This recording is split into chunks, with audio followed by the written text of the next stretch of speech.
signe que les États-Unis envisageaient également un scénario dans lequel les hostilités cesseraient. En câble du département d'État le rapporte, qui doit être présenté oralement aux pays partenaires d'ici le 1er mai, invite les pays partenaires à rejoindre une nouvelle coalition appelée Maritime Freedom Construct pour permettre aux navires de naviguer dans le détroit.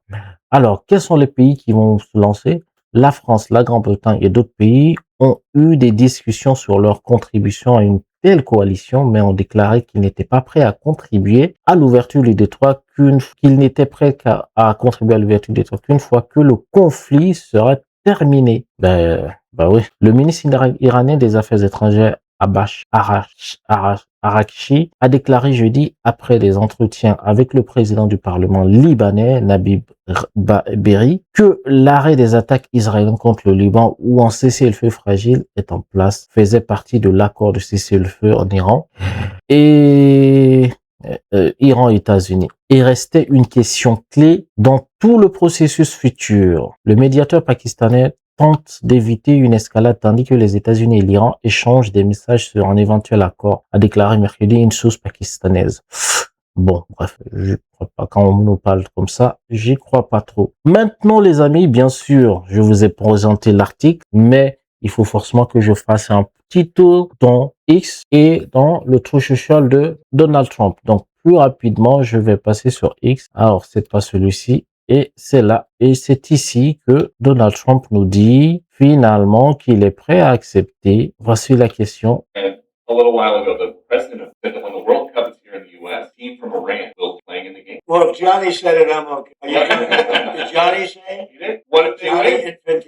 What if they win? Well, they wouldn't have to worry about that. I'm going to have to worry about that one. You know what? Let him play well. Johnny's fantastic. He talked about it. You do whatever you want. Probably have a good team. Do they have a good team? You have It'd be hard to believe, but I'd let him. Bon, voilà. Il dit, si Gianni Infantino l'a dit, du coup, il respecte Gianni Infantino. S'il a dit oui, donc il est OK avec. Et du coup, après, il a demandé, est-ce que l'Iran a une belle équipe? Est-ce qu'il joue bien? Et le journaliste a dit, il sait pas vraiment. Il dit, bon, c'est unbelievable. Comme d'habitude.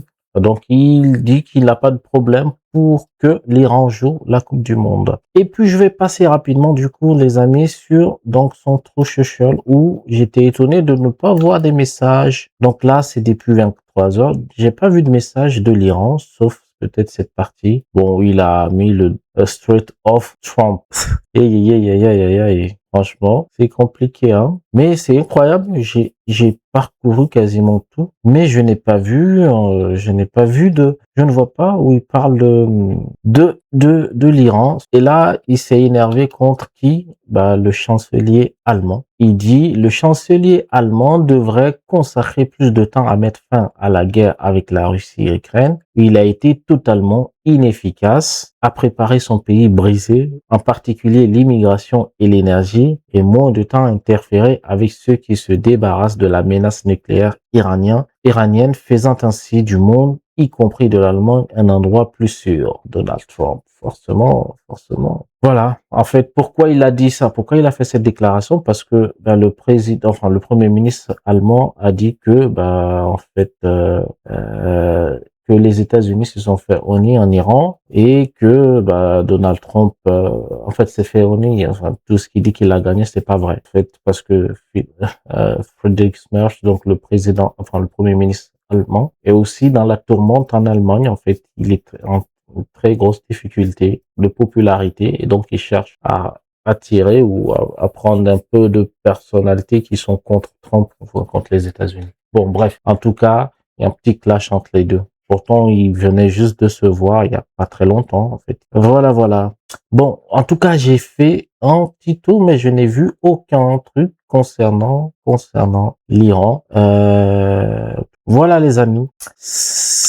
Donc, j'espère que vous avez quelques informations un peu plus précises sur la situation. Et surtout, je me suis posé la question parce il paraît que Donald Trump s'est entretenu avec Vladimir Poutine, sachant que Abbas Araghchi, je vais y arriver, était parti aussi rendre visite à Vladimir Poutine. Qu'est-ce qui se trimballe? Qu'est-ce qui se passe? Est-ce qu'il y a justement, où c'est peut-être une négociation qui se déroule entre les deux pays via la Russie, qui va dire quoi, en fait? Ça veut dire que finalement, quoi qu'on dise, la Russie reste une grosse puissance à qui, en fait, les gens peuvent parler, même si elle est en guerre. Tout comme les États-Unis qui sont souvent en guerre, mais avec qui il faut discuter pour résoudre les problèmes qui se passent. Dites-moi comment est-ce que vous pensez. C'était une vidéo de reprise de la situation. Pour le moment, tout est calme, mais il faut s'attendre probablement à la reprise des combats. Dites-moi comment est-ce que vous en pensez. Merci et à très bientôt sur ActuPV. Ciao, ciao.